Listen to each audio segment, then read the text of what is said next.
आपको बताएं, वज़ीर-ए-आज़म शहबाज शरीफ बेलारूस का 2 रोज़ा सरकारी दौरा मुकम्मल करके लंदन पहुंच गए।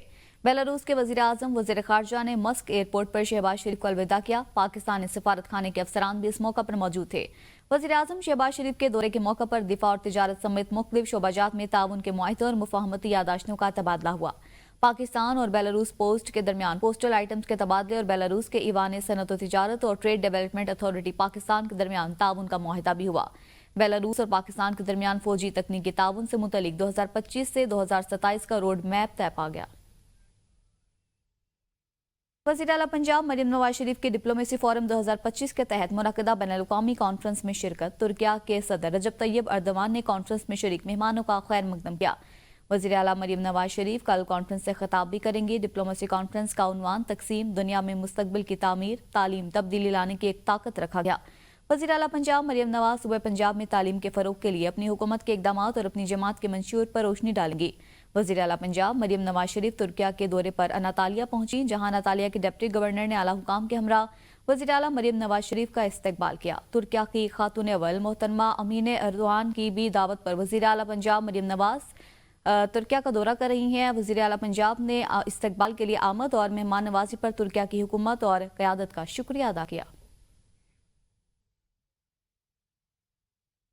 आगे बढ़ेंगे, आपको बताएं, चेयरमैन पीटीआई बैरिस्टर गौहर ने कहा है कि माइंस एंड मिनरल्स के हवाले से अली अमीन गंडापुर ने पॉलिटिकल कमेटी को ब्रीफ किया। पॉलिटिकल कमेटी ने इस बिल पर इत्मीनान का इजहार किया। उसमें ऐसी कोई शिक नहीं जिसके जरिए से सूबे का कोई भी इख्तियार विफाकी हुकूमत या SIFC के पास जाए। उन्होंने कहा कि बानी पीटीआई ने हुकूमत से मुज़ाकरात के लिए मुझे कोई टास्क नहीं दिया। बानी पीटीआई का पैगाम ये था कि मैं एस्टेब्लिशमेंट से मुज़ाकरात का दरवाज़ा कभी बंद नहीं किया। बानी पीटीआई की जानिब से हुकूमत से मुज़ाकरात खत्म करने की वजह हुकूमत की गैर संजीदगी थी। खान साहब ने कोई टास्क दिया हुकूमत के हवाले से, खान साहब के जो अल्फाज है वो बड़ा क्लियरली कह चुका हूँ। वो ये था कि खान साहब का मैसेज ये था कि इस्टेब्लिशमेंट से रिलेटेड था कि उनसे मुज़ाकरात का दरवाज़ा मैंने कभी बंद नहीं किया था। मैंने हुकूमत के साथ जो मुज़ाकरात कटअप किए थे उसका रीज़न यही था कि हमने कमेटी बनाई, टाइम फ्रेम दिया और इनको कहा आमादगी ज़ाहिर करो कि अगर आप कमीशन बनाओगे। चूँकि ये वो नहीं कर रहे थे इसलिए मैंने कटअप किया। जब तक इस्टेब्लिशमेंट का ताल्लुक है उन्होंने कहा मैंने कभी दरवाज़ा बंद नहीं किया। इस हद तक मेरे पास है, बाकी कोई नहीं। लास्ट नाइट हमारी पॉलिटिकल कमेटी की मीटिंग हुई। पॉलिटिकल कमेटी की मीटिंग तकरीबन हमारी 4 घंटे रही और 4 घंटे में अली अमीन गंडापुर साहब ने तफसील से पॉलिटिकल कमेटी को ब्रीफ किया। उन्होंने कहा सबसे पहले कि इस और सारा कुछ step by step political committee ने भी देखा और इस पे इत्मीनान का इजहार किया कि इस बिल में कोई ऐसा शक नहीं है जिसके ज़रिए से सूबे का कोई भी इंटरेस्ट, राइट, अथॉरिटी और या इख्तियार जो है ना वफाकी हुकूमत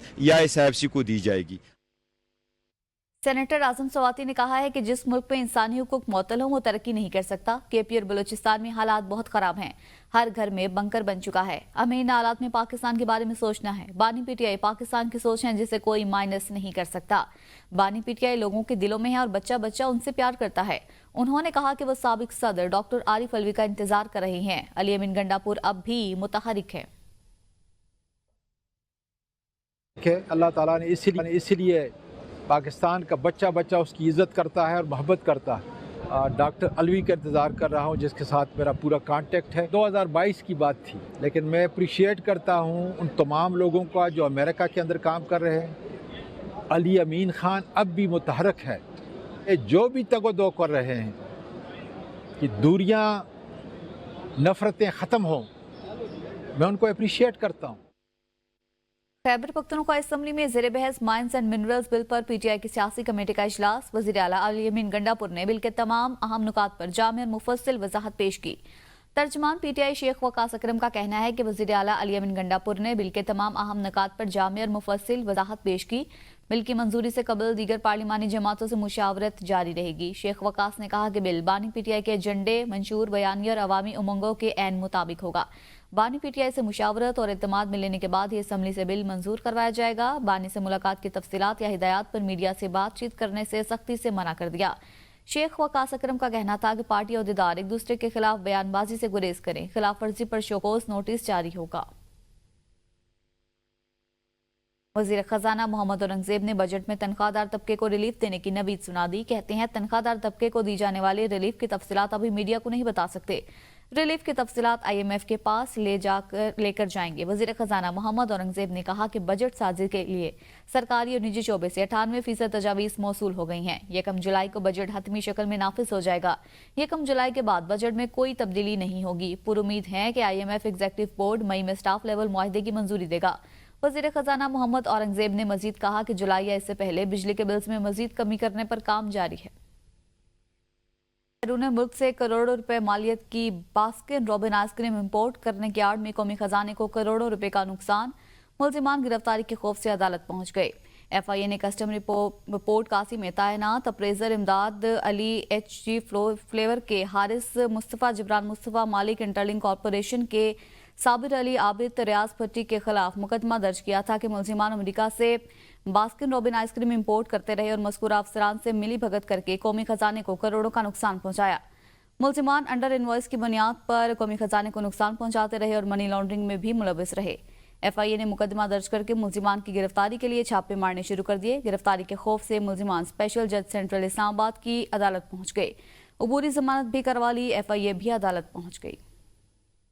1000 पुलिस अफसरान और जवान तैनात किए गए हैं। जिले पुलिस के अलावा पंजाब कांस्टेबलरी फारूकाबाद और दीगर अजला से इजाफी नफरी भी तलब की गई है। भारत समेत अंदरून और बैरून ममालिक से आने वाले सिख यात्री आज ननकाना साहब पहुंचेंगे। DPO दफ्तर में इमरजेंसी कंट्रोल रूम भी इस हवाले से कायम कर दिया गया है। सेफ सिटी अथॉरिटी के कैमरों से गुरुद्वारों और शहर की मॉनिटरिंग की जाएगी। शहरियों की सहूलत और ट्रैफिक की रवानी को बहाल रखने के लिए मुतबादिल ट्रैफिक प्लान भी तश्कील दिया गया है। खबर दें आपको, मीरपुर खास में लेडी पुलिस एहलकार की फंदा लगी लाश बरामद हुई है। पुलिस के मुताबिक वाकये के बाद एक लेडी पुलिस एहलकार को कत्ल किया गया है और जेल एहलकार को भी हिरासत में ले लिया गया। पुलिस ने CCTV फुटेज और दीगर शवाहिद हासिल कर लिए हैं।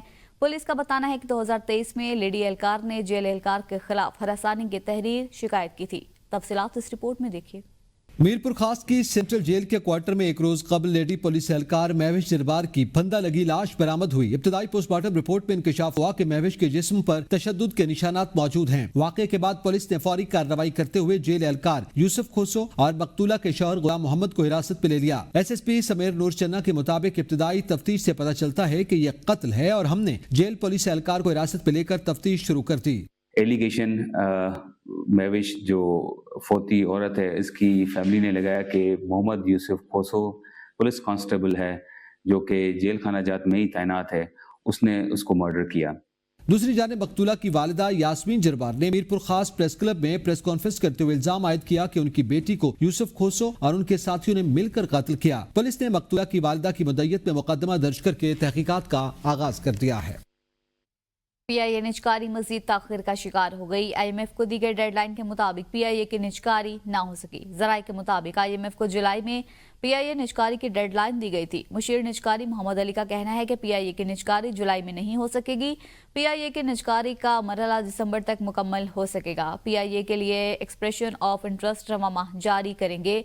बिडर्स को जुलाई में असासों की जांच पड़ताल का मौका दिया जाएगा और डेबिट विजिलेंस का मरहला भी सितंबर तक जारी रहेगा। दूसरी मरतबा निजकारी में पहले बोली देने वाली कंपनीज भी शामिल होंगी।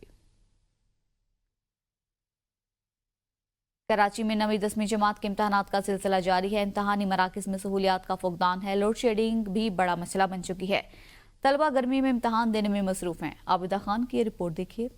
कराची में 9वीं और 10वीं के इम्तिहानात का चौथा रोज इम्तिहानी मराकज़ में सहूलियात का फुकदान। सानवी तालीमी बोर्ड के इंतजामात की कली खुल गई। स्कूलों में बिजली न होने से सख्त गर्मी में तलबा पसीने से शराबोर हो गए। शदीद गर्मी और अंधेरे में पेपर हल करना दोहरा इम्तिहान साबित हुआ। Lyari, Jacob line, jet line के स्कूलों में फर्नीचर गायब। शहर के बहुत से स्कूलों में बिजली की फराहमी भी मुअत्तल रही। जो पेपर बच्चों का चल रहा है, जो केलिक दावे कर रही है, लाइट इस टाइम सेंटर के दौरान होती नहीं है और हम भी लेटर लिख लिख के थके हैं। कुछ स्कूल्स में फर्नीचर की कमी के बायस डेकोरेशन वाली कुर्सियां इस्तेमाल की गईं।